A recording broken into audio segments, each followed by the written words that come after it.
Hi friends, இன்றைக்கி வந்துட்டு என்ன ரெசிபினா பீட்ரூட்டு, பீன்ஸு, கேரட்டு வச்சு வெஜிடபிள் ரைஸ் பண்ண போகிறோம். என்னோடய ஸ்டைலில் எப்படி பண்ணலான்னு பார்க்கலாம் வாங்க. ஸ்டவ் ஆன் பண்ணி குக்கர் எடுத்து வச்சுக்கோங்க. கொஞ்சமாக ஆயில் ஊற்றிக்கோங்க. ஆயிலெலாம் அதிகமாக சேர்க்காதீங்க, பசங்களுக்கு பண்ணி கொடுக்கறதுனால சொல்கிறேன். ஆயில் சூடானதும் பட்டை, கிராம்பு, லவங்கம், அன்னாசிப்பூ, பிரிஞ்சி இலை போட்டுக்கோங்க. கொஞ்சமாக பெருஞ்சீரகமும் போட்டுக்கோங்க, வாசமாக இருக்கும், நல்லாயிருக்கும். பெருஞ்சீரகம் பொரிஞ்சு வந்ததுக்கப்புறம் 2 பச்சை மிளகாய் நீட்டு வாக்கில் கட் பண்ணி போட்டுக்கோங்க.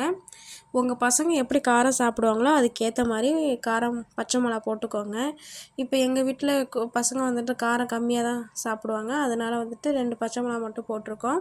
இதில் நான் வந்துட்டு எந்த மசாலா தூளுமே ஆட் பண்ணவே கிடையாது. இந்த மாதிரி நீங்கள் பண்ணி கொடுங்க, உங்கள் பசங்க நல்லா விரும்பி சாப்பிடுவாங்க. 2 வெங்காயம் கட் பண்ணி வச்சுருக்கேன், அது நல்லா வதக்கிக்கோங்க. கொஞ்சமாக உப்பு போட்டு நல்லா வதக்கிக்கோங்க. நல்லா ஃப்ரை ஆனதுக்கு அப்புறமா இஞ்சி பூண்டு தட்டி வச்சுருக்கேன், அதையும் நல்லா போட்டு ஃப்ரை பண்ணிக்கோங்க. இதில் வந்துட்டு நான் தக்காளி ஆட் பண்ணவே இல்லை, இருக்கிறத வச்சு பண்ணி கொடுத்துருக்கேன், தக்காளி ஆட் பண்ணலை.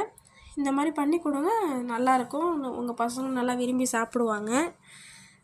இஞ்சி பூண்டு நல்லா பச்சை வாசனை போகிற வரைக்கும் வதக்கிக்கோங்க. வதக்கினதுக்கு அப்புறமா நம்ம கட் பண்ணி வச்சுருந்த காய்கறியை ஆட் பண்ணிக்கோங்க. மோஸ்ட்லி வந்துட்டு நம்ம வெஜிடபிள் ரைஸ்லலாம் வந்துட்டு பீட்ரூட் வந்துட்டு சேர்க்க மாட்டாங்க. பீன்ஸு, பட்டாணி, கேரட்டு, உருளைக்கிழங்கு இந்த மாதிரி தான் சேர்ப்பாங்க. நம்ம இந்த மாதிரி பீட்ரூட் வந்துட்டு சின்ன சின்னதாக கட் பண்ணி இதில் சேர்க்கும்போது அது வேறு மாதிரி டேஸ்ட்டு நல்லாயிருக்கும். பசங்களும் நல்லா விரும்பி சாப்பிடுவாங்க. பீட்ரூட் சாப்பிடாதவங்க கூட இந்த மாதிரி நம்ம சாப்பாட்டு கூட வேக வச்சு கொடுக்கறது கூட நல்லா விரும்பி சாப்பிடுவாங்க.